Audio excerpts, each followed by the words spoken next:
Bonjour à toutes, bonjour à tous, j'espère que vous allez bien. On se retrouve aujourd'hui pour une nouvelle vidéo qui me semblait assez importante parce qu'on a eu une nouvelle réforme qui est entrée en vigueur le 11 août 2020 et qui n'est pas encore connue par tous. Cette réforme, elle concerne le niveau de français, du moins l'évaluation du niveau de français qui devrait être égal au B1 pour l'obtention de la naturalisation française. En d'autres termes, pour être naturalisé français et obtenir la nationalité française. Il faut savoir qu'avant le 11 août 2020, alors je vous explique ce qui était avant pour justement venir à ce qui est après. Le niveau B1 se justifiait uniquement par deux modules. Ces deux modules-là sont l'expression orale et la compréhension orale. On évalue votre capacité à enregistrer et à assimiler et interpréter une chose orale et à répondre par rapport à ce que vous avez entendu. En gros, voilà, c'était uniquement évalué en termes de compréhension et d'expression orale. Eh bien, la nouvelle loi de 2020, là, qui date du 11 août 2020, elle est venue un peu changer les choses. Déjà, pour votre information personnelle, tous les dossiers qui ont été déposés avant l'entrée en vigueur du 11 août 2020 de la nouvelle loi, de la nouvelle réforme, il n'y a pas besoin de justifier d'un niveau B1 global. Il suffit d'avoir un niveau B1 en compréhension et en expression orale. Maintenant, si vous avez déposé votre dossier le 12 août, juste après l'entrée en vigueur de la loi, là vous relevez de la nouvelle législation et la nouvelle réforme. Qu'est-ce que cette nouvelle réforme, elle dit? Cette nouvelle réforme, elle exige un niveau au moins égal au B1 aux 4 modules, c'est-à-dire à l'écrit et à l'oral. Vous devez avoir un niveau B1 en expression écrite, en expression orale, en compréhension écrite et en compréhension orale. Alors qu'avant, c'était uniquement l'oral où on devait avoir le B1. Là, il faut absolument avoir un B1 global.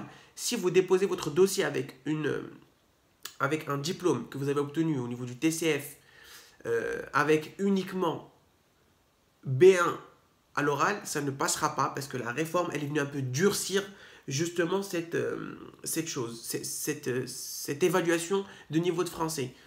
Et pour ceux qui ont envoyé le dossier le jour même, le 11 août, c'est le cachet de la poste qui fera foi de quelle loi va s'appliquer à vous. Est-ce que la loi qui est entrée en vigueur le 11 août ou celle qui était déjà en vigueur avant le 11 août. Voilà. Ma foi, parce que toutes les personnes qui avaient fait l'évaluation avant se basaient uniquement sur cette facilité d'avoir uniquement le B1 à l'oral. Donc sachez que c'est fini, c'est devenu un peu plus dur. Il y a une information que je dois aussi vous dire, c'est que le BAFA n'est plus accepté comme dispensant du niveau B1, comme les diplômes de premier secours. Les PSC, PSC1, etc. et les BAFA ne sont plus considérés comme justifiant d'un niveau B1. Les diplômes délivrés par l'OFI ne sont toujours pas acceptés. La loi n'a pas changé. Déjà avant, n'était pas accepté, mais maintenant, c'est encore venu durcir en précisant que les diplômes obtenus par l'OFI ne sont pas justement exonérants de cette évaluation du niveau B1. Après, toutes les personnes qui ont eu un brevet, un CAP, etc., eux n'ont pas besoin de passer ce test. Je voudrais aussi rajouter les cas de dispense. Bien évidemment, il faut justifier. C'est les réfugiés âgés de plus de 70 ans et qui résident en France depuis plus de 15 ans. Eux, ils n'ont pas besoin de justifier d'un niveau B1. Si vous êtes titulaire d'un diplôme qui est délivré par un pays francophone, vous devez produire le diplôme plus l'attestation de comparabilité de l'ENIC NARIC. C'est un site internet où vous pouvez directement faire la demande en ligne de l'attestation de comparabilité. Je crois que c'est payant 20 € et puis on vous envoie l'attestation de comparabilité. Les pays qui sont concernés, c'est-à-dire francophones, sont déjà cités.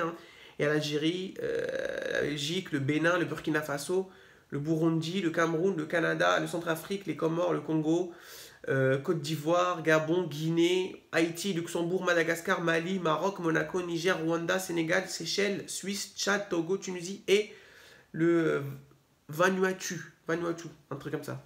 Vanuatu, excusez-moi. Voilà, l'attestation de comparabilité, elle doit absolument être fournie pour évaluer la valeur du diplôme dans la nomenclature du niveau de formation en France. Ensuite, troisième exonération, c'est lorsque votre état de santé ou votre handicap ne vous permet pas de vous évaluer. On ne permet pas votre évaluation pour fournir un justificatif de votre niveau de français. En gros, c'est quand on ne peut pas évaluer votre niveau linguistique. Par contre, vous devez fournir un certificat médical qui est déjà fourni par le site du gouvernement, qui lui a déjà établi un certificat médical déjà préparé que vous devez faire signer par votre médecin qui vous exonère de passage de ce diplôme B1. En tout cas, sachez que depuis le 11 août, ce qu'il faudra retenir, c'est que il faut avoir un niveau B1 global en bas de l'attestation à gauche, et non seulement B1 en expression et en compréhension orale. Et en plus, les personnes qui ont plus de 60 ans ne sont plus exonérées de ce test-là. C'est uniquement les personnes qui ont plus de 70 ans et qui sont en France depuis plus de 15 ans et qui sont réfugiés politiques. Voilà. Et après, pour les autres, vous devez fournir une attestation de comparabilité pour justifier du diplôme obtenu dans un pays qui est francophone. Voilà. Voilà. Je pense que j'ai fait un peu le tour sur ce qui doit être fait. Faites attention maintenant à quel diplôme choisir. Révisez bien, préparez bien votre épreuve. Et puis, normalement, ça devrait pas poser de soucis. Bon courage tout le monde et à très vite pour une prochaine vidéo.